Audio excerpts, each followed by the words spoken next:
trying to have a good time. Nope. Who the hell are you? What the hell?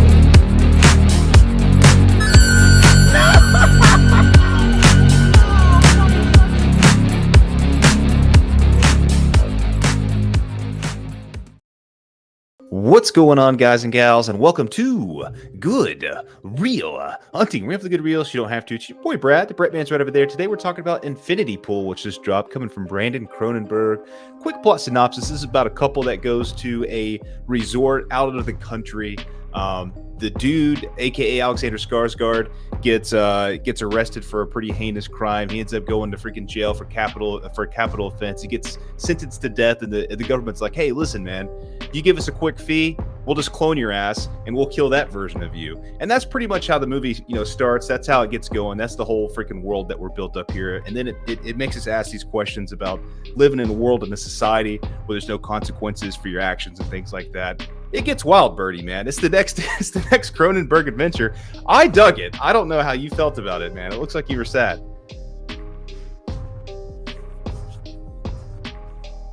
I don't know. I don't know. Okay. No, like legit. Like I saw this with our boy Aaron, and the first legit thing we said when we got to the theater. First off, what we said was that. The second thing we said was, on this episode of Good Real Hunting, what the fuck did I just watch? That's a good thing. You could definitely say that about it. Your boy James, aka Alexander Skarsgard, gets stroked a little bit in this thing, but that's beside the point. You'll see it when you see it. But at the end of the day, man, it brings up a lot of interesting questions. It brings up a lot of good points. I thought it is very thematically rich, a lot of symbolism, a lot of things like that. It's weird as fuck. But in my opinion, I said this in the short, I don't think it's so far out there you can't enjoy it for what it is. I think it's still very much, you can go in there, you can enjoy it. You don't have to get too engulfed in the metaphors that is thrown at you and stuff like that. Obviously, you can say you're watching this movie, and the main point is trying to get across is that if you have money, there's no consequences for your actions, and you can just leave it at that. You're good to go. And I think it's good at doing that. Obviously, there's a lot of good effects involved too with some of the body stuff they do too. Mm-hmm. And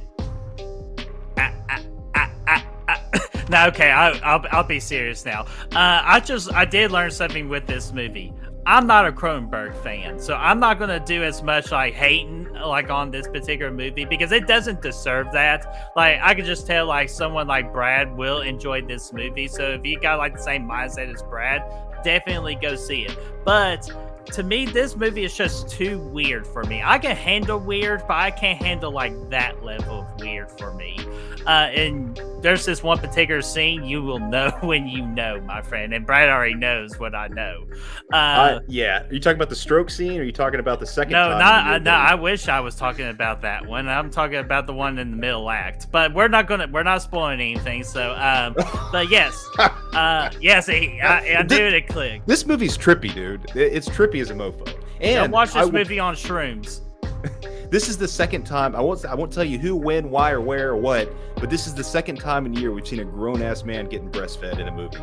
That's all I'm going to say about that. I mean, it's a weird situation. But man, I dug it. I dug it. I didn't think it was as crazy as like Crimes of the Future or something like that. It was definitely weird. We knew that going in, based on who the director is, but I still found it, at least, normal enough to enjoy it. I don't know. Yeah, and quick, like the things I did like about it, I will go ahead and give it credit. This is better than Crimes of the Future because there were parts of this movie I was intrigued to learn more and to continue watching this movie. I never really got bored. For the most, like Crimes of the Future, I got extremely bored. This movie, yes, not as bored. So I will give it credit for that. And mainly Alexander Skarsgard and Mia Goth, tremendous. Brad, you already touched upon it already. The practical effect worked. Very high contender for next year's Good Real Horror Awards of 2024.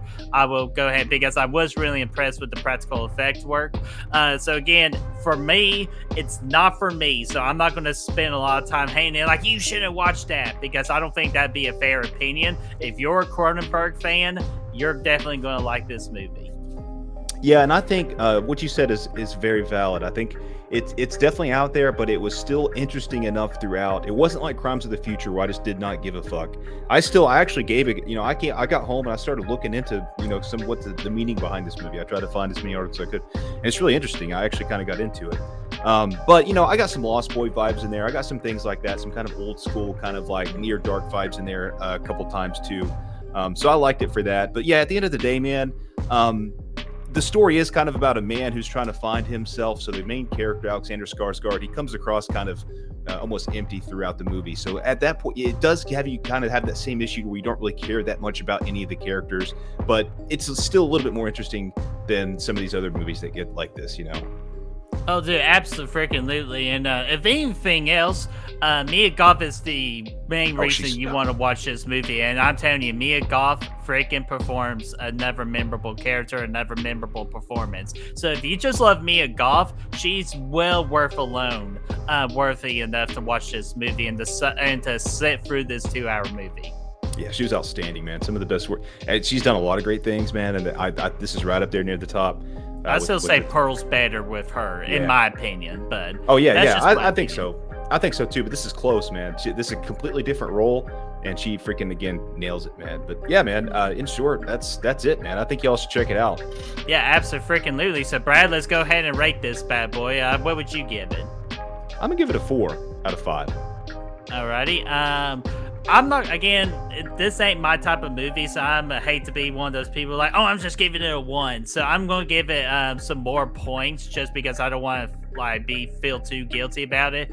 But just for me, it's just a 2 out of 5. So 3 out of 5, and that's going to be a happy hour with freaking Mr. Jack Torrance, man.